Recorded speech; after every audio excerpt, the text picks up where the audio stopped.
Hello, welcome to another film review. It's finally here. No Time to Die, the final Daniel Craig Bond film. I went to go and see it on Friday. Felt a bit weird. First time I've been to the cinema since January 2020, I think. So, a little bit odd, but you know, it's Bond. I was always going to go and see this one. I've loved the Daniel Craig films, all 5 of them now. He is my Bond. It probably should be Pierce Brosnan. He was the one that I grew up with, really. But I never really took much notice of him. The films had a bad reputation anyway. They looked very safe and clean, and even though I enjoyed playing GoldenEye on the PlayStation, it never really enticed me to go and see the films. And then I remember there was this huge uproar about Daniel Craig getting the role because he was blonde, which I didn't really get. So I went to go and see Casino Royale with my dad, and I've loved the Bond films ever since. So this one we've had to wait a little while for because of the pandemic. Is it worth seeing? Yes, I think it is. If you've seen any of Craig's previous Bond films, it's a no-brainer to go and see this one. It is a continuation. It's a satisfying conclusion, but it also stands its own as a standalone film. And Craig plays Bond as well as he's ever done. He's dark, he's gritty, he plays it like a bit of a broken man, but we do get some classic Bond lines in here, which when he took over the role he said he wasn't going to do, but I'm really glad that he's uttered them. You know, you're Bond, you have to say these lines, you might not get a chance again. But it's not just Bond that returns. We've got a couple of other characters who appeared in the previous 4 films making an appearance. You've got Ben Whishaw, who's back as Q, which I was delighted with.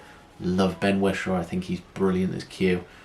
I'd like to see him as the Doctor in Doctor Who one day. I don't think it'll happen, but I think he'd be perfect for it. Ralph Fiennes is back as M. He's not quite Judi Dench, but he's probably the best that they could have replaced Judi Dench with. But again, he does a good job. Naomi Harris is back as Moneypenny. Jeffrey Wright's back as Felix Leiter.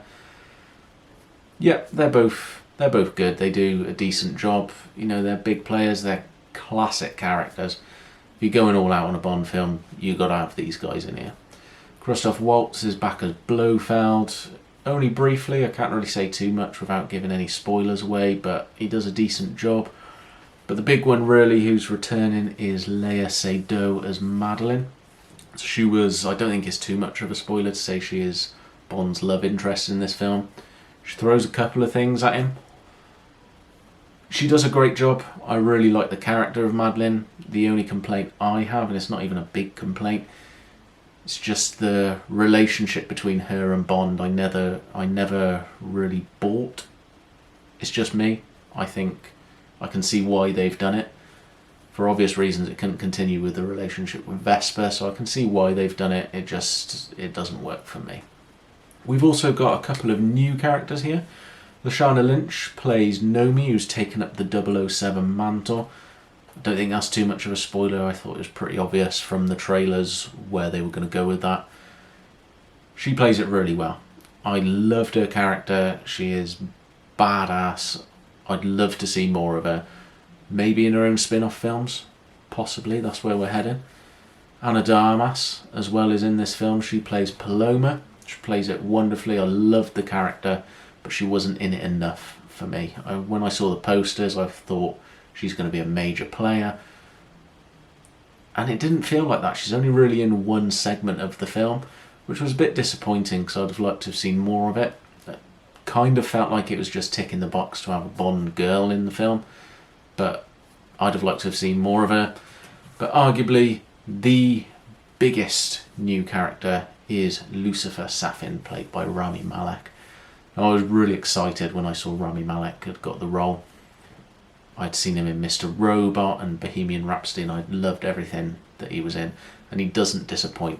He plays it so well that you almost feel uncomfortable, and it's very unsettling when you're watching the scenes that he's in.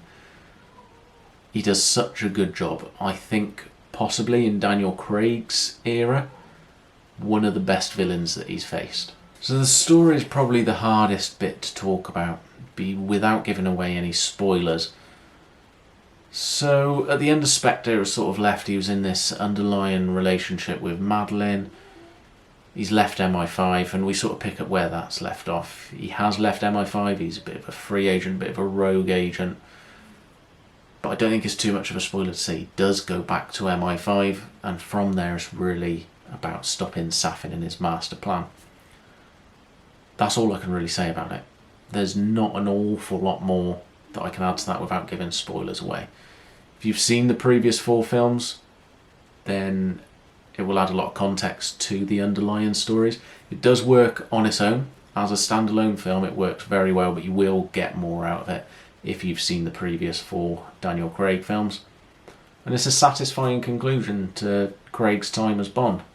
And of course, you can't have a Bond film without talking about the action scenes, and they are, as always, impeccable in this film.